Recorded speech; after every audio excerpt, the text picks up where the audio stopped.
الصلاة والسلام على سيد الرسل وخاتم الأنبياء والمرسلين وعلى آله وأصحابه وأزواجه وأهل بيته أجمعين. أما بعد فأعوذ بالله من الشيطان الرجيم. بسم الله الرحمن الرحيم. ألا إن أولياء الله لا خوف عليهم ولا هم يحزنون الذين آمنوا وكانوا يتقون لهم البشرى في الحياة الدنيا وفي الآخرة. آمنت بالله صدق الله العظيم. إن الله وملائكته يصلون على النبي يا أيها الذين آمنوا صلوا عليه وسلموا تسليما. اللهم صل على سيدنا ومولانا محمد وعلى آل سيدنا ومولانا محمد وبارك وسلم وصل عليه. الصلاة والسلام عليك يا سيدي يا رسول الله وعلى آلك وأصحابك يا حبيب الله. الصلاة والسلام عليك يا شفيع المذنبين وعلى آلك وأصحابك يا مكين قلوب المؤمنين. خدا کے بندے تو ہیں ہزاروں، خدا کے بندے تو ہیں ہزاروں، بنوں میں پھرتے ہیں مارے مارے.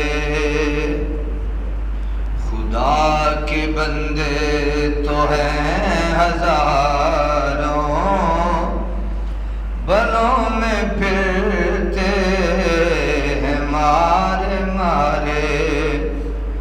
خدا کے بندے تو ہیں ہزاروں، بنوں میں پھرتے ہیں مارے مارے. میں اس کا بندہ بنوں گا جس کو خدا کے بندوں سے پیار ہوگا. میں اس کا بندہ بنوں گا جس کو خدا کے بندوں سے پیار ہوگا. حمد و ثناء رب ذوالجلال،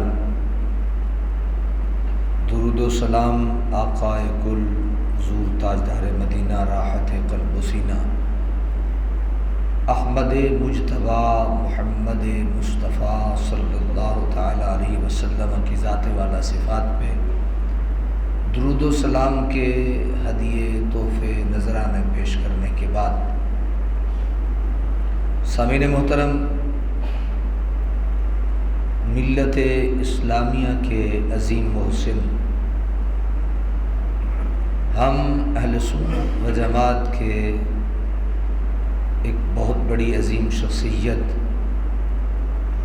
میری مراد حضور سیدی و مرشدی ضیاء الامت جسٹس پیر محمد کرم شاہ الازہری رحمۃ اللہ تعالی علیہ، آپ کا سالانہ عرس مبارک 18، 19 اور 20 محرم الحرام بمطابق 6، 7 اور 8 اگست کو انعقاد پذیر ہے۔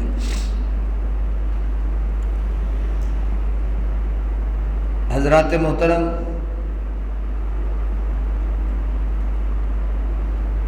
اللہ تعالیٰ کا یہ شکر ہے کہ ہمیں حضور ضیاء الامت کے سامنے زانو تلمس طے کرنے کا شرف حاصل ہے، اور آپ کے دسترخوان علم پر خوشہ چینی کا بھی شرف حاصل ہے۔ حضرت ضیاء الامت جسٹس پیر محمد کرم شاہ الازہری رحمۃ اللہ تعالی علیہ، آپ مجمع البحرین شخصیت ہیں۔ آپ نے دنیا کو مومنانہ فراست سے دیکھا ہے اور آخرت کو عاشقانہ اشتیاق سے دیکھا ہے، اور یہ آپ کا خاصہ تھا۔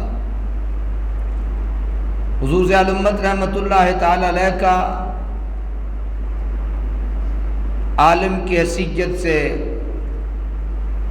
اپنے مسلک کے اندر رہتے ہوئے اجتہادی کردار ہے کہ آپ نے اپنے مسلک کے اندر جاہریت کے عنصر کو ختم کر کے رکھ دیا۔ اسی طرح ایک عظیم صوفی کی حیثیت سے آپ طریقت میں اجتہادی کردار رکھتے ہیں۔ آپ نے اپنے کردار سے ہمیں یہ درس دیا ہے کہ ہمارے اصل مرشد رسول اللہ صلی اللہ علیہ وسلم ہیں۔ میرا پیر اعتباری پیر ہے،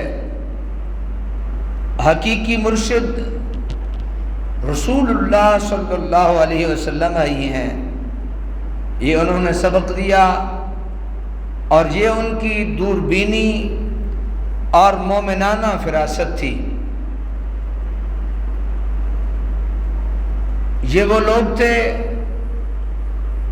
جنہوں نے تصوف کو دین کی روح کا حامل رکھا اور اسے دین کی تعبیر کے ماتحت بنا کے رکھا۔ حضرات محترم، دنیا میں ایسی شخصیات بہت کم نظر آتی ہیں۔ آپ نے ہمیشہ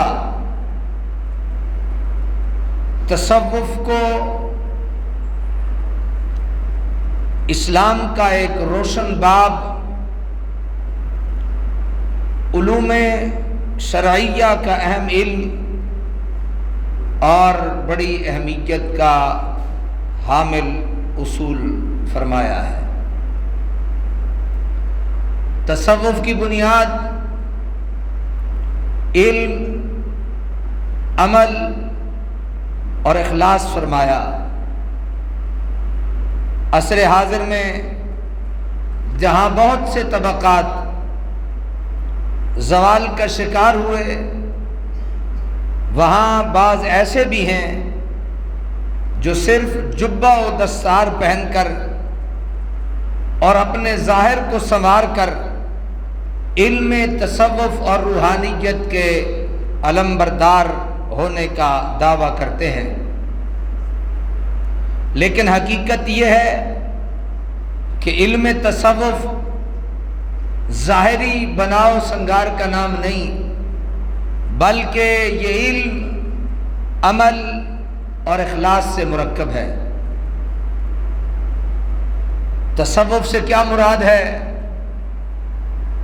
تصوف اپنے اخلاق و کردار کو بہتر بنانے اور سنوارنے کا نام ہے۔ نبی اکرم صلی اللہ علیہ وسلم کے نقش قدم پر زندگی گزارنے کا نام تصوف ہے۔ جس کا اخلاق جتنا اچھا ہوگا وہ اتنا بڑا صوفی ہوگا، جس کا کردار جتنا خوبصورت ہوگا وہ اتنا بڑا صوفی کہلائے گا، اور جو شخص جتنا اپنے آقا کے نقش قدم پر چل لے گا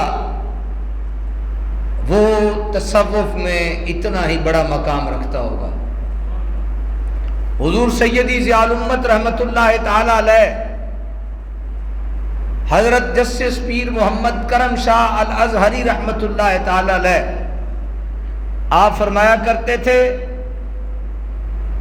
کہ دریا کے پانی پہ مصلی بچھا کے نمازیں پڑھنا صوفی نہیں کہلاتا۔ کوئی بندہ آئے مصلی لے، دریا کا پانی ہو، اس پہ مصلی بچھائے اور وہاں پہ کھڑے ہو کے نماز پڑھنی شروع کر دے، سمجھ رہے ہیں میری بات؟ یہ نہیں، مشکل ہے، کسی عام آدمی کا کام نہیں۔ آپ فرماتے یہ تصوف نہیں۔ کوئی بندہ فضا میں کھڑا ہو جائے اور مصلی بچھائے فضا میں، ہوا میں، اور وہاں نماز پڑھنی شروع کر دے، یا وہ اپنے ہاتھوں کے ذریعے سے انہیں پر بنا کے تیرنا شروع کر دے ہوا فضا میں، آپ فرماتے تھے یہ تصوف نہیں۔ فرمایا یہ تو کوئی شعبدہ باز بھی کر سکتا ہے، یہ تو کوئی کرتب دکھانے والا بھی کر سکتا ہے۔ آپ فرمایا کرتے تھے صوفی وہ ہوتا ہے جس کی زندگی رسول اللہ کے نقش قدم پہ چلتے ہوئے ایسے گزرے کہ نہ وہ دکھ میں اللہ کے نبی کو بھولے، نہ وہ سکھ میں اللہ کے نبی کو بھولے، نہ وہ دھوپ میں اللہ کے نبی کو بھولے، نہ وہ چھاؤں میں اللہ کے نبی کو بھولے، نہ وہ دکھ میں اپنے پیارے آقا کی سنت کو چھوڑے، نہ وہ سکھ میں اپنے آقا کی سنت کو چھوڑے۔ باپ اس کا مرا ہوا ہو، میت اس کی گھر میں پڑی ہو، لیکن فرائض اس سے نہ چھوٹیں۔ اس کے بیٹے یا بیٹی کی شادی ہو اور وہ اپنے بیٹے اور بیٹی کی شادی کی خوشی میں مشغول ہو، وہاں سے اللہ کا بلاوا آ جائے، حی علی الصلاۃ کی صدا آ جائے، ساری خوشیاں چھوڑ کر اپنے پیارے رب کی آواز پہ لبیک کہتے ہوئے حاضر ہو جائے، اس کا نام صوفی ہوتا ہے، وہ صوفی کہلاتا ہے۔ صوفی کرتب دکھانے والا نہیں ہوتا۔ پھر آپ ایک اور بات جو ہمیں ارشاد فرماتے تھے، آپ فرماتے تھے بیٹا ایک دن تو جوش اور جذبہ آئے اور بندہ اکٹھی 1000 رکعت نفل پڑھ دے اور اگلے دن 2 رکعت بھی نہ پڑھے۔ فرمایا یہ کوئی صوفیانہ انداز نہیں، صوفیانہ انداز یہ ہے کہ بندہ صرف 2 رکعت پڑھے، آج بھی پڑھے، کل بھی پڑھے، ہر روز پڑھے، ہر دکھ میں پڑھے، ہر سکھ میں پڑھے، ہر طبی مزاج میں پڑھے۔ فرمایا یہ صوفی ہوتا ہے۔ صوفی استقامت رکھتا ہے، صوفی مزاج کا اعلیٰ ہوتا ہے، صوفی کردار کا نکھار رکھتا ہے، صوفی اخلاق میں ایک معیار رکھتا ہے۔ آپ فرماتے تھے وہ صوفی کہلاتا ہے۔ کرتب دکھانے والے تھوڑے ہوتے ہیں، مداری باندر لیا ہوا ہے اور عجیب و غریب کرتب کر کے دکھا دیتا ہے۔ آپ فرماتے تھے یہ نہیں، صوفی وہ ہوتا ہے جو اللہ اور اس کے رسول کے احکامات کو اپنے ہاتھ میں پکڑ کے زندگی گزارتا ہے۔ حضرت عالمت جسٹس پیر محمد کرم شاہ الازہری رحمۃ اللہ تعالی علیہ، آپ تصوف میں حضرت جنید بغدادی کو اپنا امام رکھتے تھے۔ حضرت جنید بغدادی کو اپنا امام رکھتے تھے۔ حضرت جنید بغدادی ایک بہت بڑا نام ہے تصوف میں، اور حضرت جنید بغدادی کا ایک بڑا مشہور قول ہے، آپ فرماتے تھے طریقنا مفید بالکتاب والسنہ، کہ ہمارا یہ راستہ، ہمارا یہ طریقہ، ہمارا یہ طریق قرآن و سنت کے ساتھ مقید ہے۔ یہ جو تصوف ہے اس کا سارے کا سارا تعلق قرآن سے ہے اور مصطفیٰ کی سنت سے ہے۔ ہم قرآن کو پڑھتے جاتے ہیں، نبی کی زندگی کے اعمال، کردار، اخلاق، چلنا پھرنا، بیٹھنا اٹھنا، کھانا پینا، نبی پاک کے سیرت و کردار میں دیکھتے جاتے ہیں، قرآن پڑھتے جاتے ہیں، زندگی گزارتے جاتے ہیں۔ طریقنا مقید بالکتاب والسنہ، کہ یہ جو طریق تصوف ہے یہ کتاب اور سنت کے ساتھ مقید ہے، اس کے ساتھ جڑا ہوا ہے۔ جب بھی کوئی شخص قرآن اور سنت سے ہٹ کے کوئی کام کرے گا وہ صوفی نہیں کہلائے گا، وہ صوفی نہیں کہلائے گا۔ آپ نے سارے کے سارے انداز محبت اور انداز تصوف میں آپ نے حضرت جنید بغدادی کو اپنا امام فرمایا ہے۔ حضرت جنید بغدادی فرماتے ہیں کہ صوفی کا جو اطلاق ہے اس شخص پر ہوتا ہے جس میں مدرجہ ذیل اصول اور صفات پائی جاتی ہیں۔ صوفی ہوتا کون ہے؟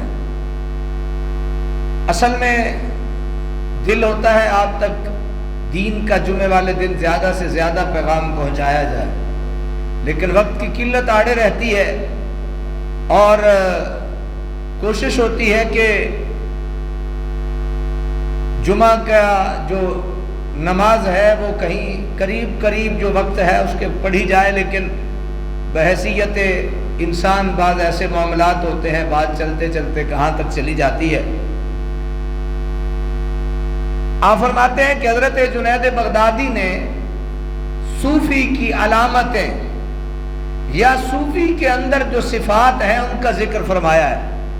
تو آپ فرماتے ہیں پہلی صفت یہ ہے کہ اعتماد القلب علی اللہ عن الدنیا، اعتماد القلب علی اللہ عن الدنیا، کہ صوفی دنیا سے بے رغبتی اختیار کرتا ہے، اللہ سے لو لگاتا ہے تاکہ اس کا تعلق ہر وقت اپنے مالک کریم سے جڑا رہے۔ میں بڑا خوش ہوتا ہوں اور ہم نے الحمدللہ اپنے بچوں کو یہ دعائیں سکھا دی ہیں اور سکھا بھی رہے ہیں۔ کتنا اللہ کے نبی نے ہمیں اپنے رب سے جڑنے کا ایک طریقہ بتلایا ہے۔ کھانا کھانے سے پہلے یہ دعا پڑھو، جب کھانا کھا لو یہ دعا پڑھو، سونے لگو یہ دعا پڑھو، جاگو یہ دعا پڑھو، رفع حاجت کے لیے جاؤ جاتے ہوئے یہ دعا پڑھو، جب واپس فارغ ہو کے آؤ یہ دعا پڑھو، ہاتھ دھو یہ پڑھو، کلی کرو یہ پڑھو، منہ دھو یہ پڑھو۔ ساری کے سارے ہر عمل کو اللہ کریم سے مانگی ہوئی دعاؤں سے جوڑنے کا میرے آقا کا ایک ہی مقصد تھا کہ ہمارا ہر کام اپنے رب سے جڑا ہوا رہ جائے۔ یہی سبق بزرگان دین بھی دیتے ہیں کہ اٹھو بیٹھو کھاؤ پیو خوشی غمی جو کچھ بھی کرو تو ان سارے انداز میں اپنے رب اور اپنے مصطفیٰ کریم کا انداز اختیار کرو۔ دنیا سے جو میں نے لفظ ذکر کیا بے رغبتی کا، اس کا قطعی طور پر یہ مطلب نہیں کہ ہمارے بزرگ یہ کہتے ہیں کہ جناب بالکل دنیا چھوڑ دو اور دنیا چھوڑ کے بس ہر وقت مسجدوں میں گھسے رہو، یا ہر وقت جناب جو ہے وہ اپنے چلے اور دیگر معاملات پہ لگے رہو، اپنے پیٹ پہ ہاتھ پھیرتے رہو۔ ہمارے بزرگ اس بے رغبتی سے مراد یہ نہیں کہتے، وہ یہ کہتے ہیں کہ ہمارے جتنے بھی اعمال ہوں، ہم دنیا میں روزی کما رہے ہوں یا کہیں کاروبار کا کوئی بھی انداز اختیار کیے ہوئے ہوں یا کہیں ملازمت کرتے ہوں، ہمیں ہر لمحے پہ اللہ کا خوف مد نظر رکھتے ہوئے زندگی کے معاملات کو حلال طریقے سے اختیار کرنے کا نام اللہ کا اور اللہ کی رضا کا حصول ہے۔ اگر یہ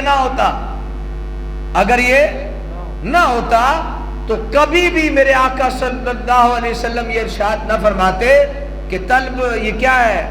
اللہ کے نبی نے فرمایا کہ القاسب حبیب اللہ، کہ یہ جو ہاتھ سے رزق کمانے والا ہے یہ اللہ کا دوست ہے۔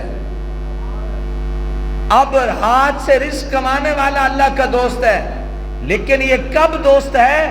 جب یہ رسول اللہ کے بتائے ہوئے طریقے کے مطابق کاروبار زندگی اختیار کرے گا۔ ایک شخص ہے وہ کسی کے ہاں ملازمت کرتا ہے، تو اگر جتنا ان کے معاہدہ طے ہوا اس معاہدے پہ دونوں چلتے رہے تو رسول اللہ صلی اللہ علیہ وسلم کی سنت پہ اور اللہ کے رضا اور اللہ کے حصول کے لیے وہ کوشاں نظر آئے گا۔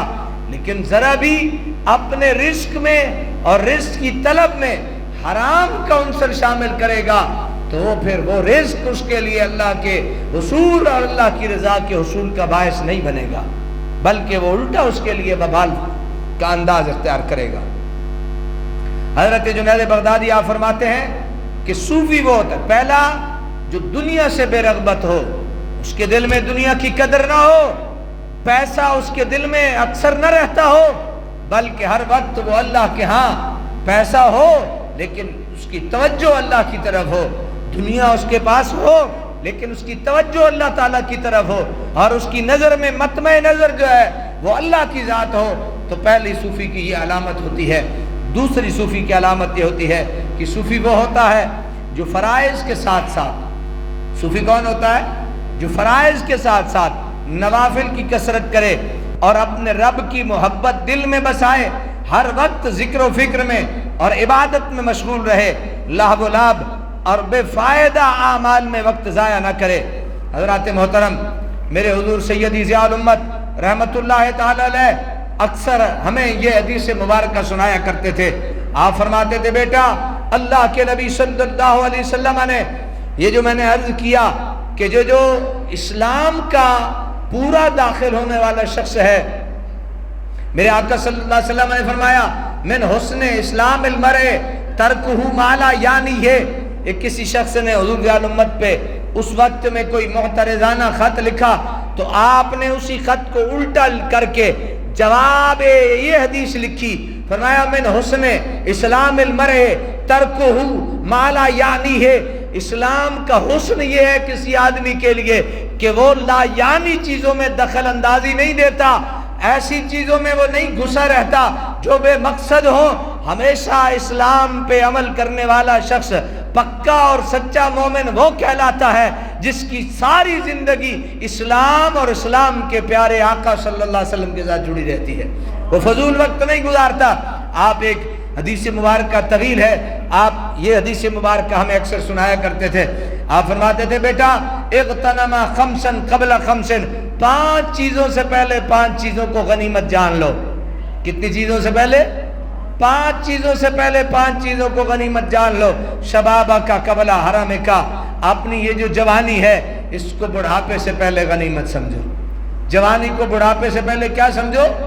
غنیمت سمجھو۔ یہ جوانی بڑی پیاری چیز ہے جس میں بندے کو اگر کھڑا ہو کے ساری رات بھی کھڑا ہونا پڑے تو بندہ کھڑا ہو سکتا ہے۔ نہ بھی کھڑا ہو سکے تو آدھی رات کھڑا ہونا چاہے تو کھڑا ہو سکتا ہے، نہ بھی ہونا چاہے تو رات کا تیسرا پہر کم از کم یا زیادہ دیر کھڑے ہو کے وہ اپنے رب کی بندگی قیام کی صورت میں کر سکتا ہے۔ بڑھاپا آ گیا تو وہ محمد صاحب نے کہا تھا نا، اصل گلی محمد بخشا بچوں گئی ہے مکھ۔ جب اندر سے ہی انسان ختم ہو جائے پھر کیا رکوع کرے گا یا اس کے کیا سجدے ہوں گے؟ وہ سجدے کے لیے جاتا ہے تو جلدی اٹھنے کی کوشش کرتا ہے کیونکہ اس کے بیچارے کے گھٹنے میں درد شروع ہو جاتا ہے۔ وہ رکوع کرتا ہے تو جلدی رکوع سے کھڑا ہو جاتا ہے کیونکہ اس کی کمر کے مورے ہلے ہوئے ہوتے ہیں۔ تو فرمایا جوانی، یہ جو خوبصورت کڑی الجوانی ہے، میرے آقا صلی اللہ علیہ وسلم اس سے پہلے بڑھاپے سے پہلے جوانی کو غنیمت سمجھو۔ وصحتک قبل سقمک، فرمایا یہ جو بیماری ہے، بیماری آنے سے پہلے اپنی صحت کو غنیمت سمجھو۔ میں جب رمضان شریف میں کرسی پہ بیٹھ کے تراویح پڑھتا تھا تو یقین مانے اکثر تراویح پڑھتے پڑھتے رونا آ جاتا تھا۔ کوئی جان بوجھ کے نہیں پڑھتا، کوئی کسی کو شوق نہیں ہوتا کرسیوں پہ بیٹھ کے نماز پڑھنے کا۔ ہمارے یہ بزرگ ہیں، اللہ تعالیٰ ان سب کو صحت کاملہ عاجلہ عطا کرے، لیکن ساتھ انہیں میں یہ عرض کروں گا کرسی پہ نماز بیٹھنے کا طریقہ سیکھ لو مجھ سے۔ نماز پڑھو لیکن کرسی پہ بیٹھ کے نماز پڑھنے کا طریقہ ضرور سیکھ لو۔ مجھ سے نہیں سیکھتے کسی اور سے سیکھ لو، لیکن سیکھو ضرور۔ اکثر کی غلطیاں ہیں کرسی پہ نماز پڑھنے کے طریقے کی۔ تو بہرحال بیماری سے پہلے اپنی صحت کو غنیمت سمجھو۔ بلکہ میں نے ایک بزرگ، میرے خیال میں غالباً حضرت امام شافعی کا قول ہے، آپ فرماتے ہیں میں نے اکثر لوگوں کو بغیر سجدوں کے نماز پڑھتے دیکھا ہے۔ سجدے کر لو، میں نے اکثر لوگوں کو بغیر سجدوں کے نماز پڑھتے دیکھا ہے۔ سجدہ عبادت کا مرکز ہے۔ سجدہ عبادت کا کیا ہے حضرات؟ توجہ ہے، یہ کہیں آگے پیچھے دیکھ رہے ہیں؟ توجہ ہے، آگے پیچھے نہ دیکھا کریں۔ اللہ کے نبی کی حدیث ہے، حدیث کو غور سے سنا کریں۔ دنیا کے کام سارے بعد میں نبی پاک کی حدیث ہے۔ میں ایک ہمارے بہت بڑے مفتی ہیں، مفتی انصر القادری، بڑا منجا ہوا شخص ہے، اس کے سامنے نا ایک شخص تسبیح نکال کے، یہ انگلینڈ کسی جگہ یا کسی باہر فارن میں وہ تسبیح پڑھ رہا تھا، تو انہوں نے کہا کہ تسبیح پڑھنا زیادہ ضروری ہے یا نبی پاک کا فرمان سننا زیادہ ضروری ہے؟ تو انہوں نے اسے جھاڑ دیا۔ تو مجھے اچھا لگا کہ ایک آدمی آپ کو اللہ اور اس کے رسول کی بات سناتا ہے۔ دیکھیں نا، میں تسبیح پڑھ رہا ہوں، تسبیح ایک طرف ہے، کان ایک طرف ہے، زبان ایک طرف ہے، تو میری توجہ تو نہ رہی۔ تو اس لیے میری گزارش ہے اپنے دوستوں سے کہ اس سے ذرا خیال رکھا کریں۔ پھر وغنا کا قبل فقر کا، یہ جو مالداری ہے نا، مال کا ہونا، یہ بھی ایک بڑی اللہ کی نعمت ہے۔ فرمایا کہ فقیری آنے سے پہلے اپنے مالدار ہونے کو غنیمت سمجھو۔ بندہ زکوٰۃ دے سکتا ہے، بندہ صدقے کر سکتا ہے، بندہ غریبوں کو کیا کر سکتا ہے؟ کھانے کھلا سکتا ہے، بندہ راہ جاتے کسی کو پکڑ کے پاس بٹھا کے کھانا کھلا سکتا ہے، کچھ اور نیکی کر سکتا ہے۔ تو فرمایا اس سے پہلے، فقیری سے پہلے، یہ جو غنا ہے، یہ جو انسان کی ایک اللہ تعالیٰ نے اسے مال و دولت سے مالا مال کیا ہے، یہ غنیمت سمجھو۔ وحیاتہ کا قبل موت کا، اور فرمایا یہ جو زندگی ہے نا، مرنے سے پہلے اس کو غنیمت سمجھ لو۔ مرنے سے پہلے سے کیا سمجھ لو؟ زندگی کو غنیمت سمجھ لو۔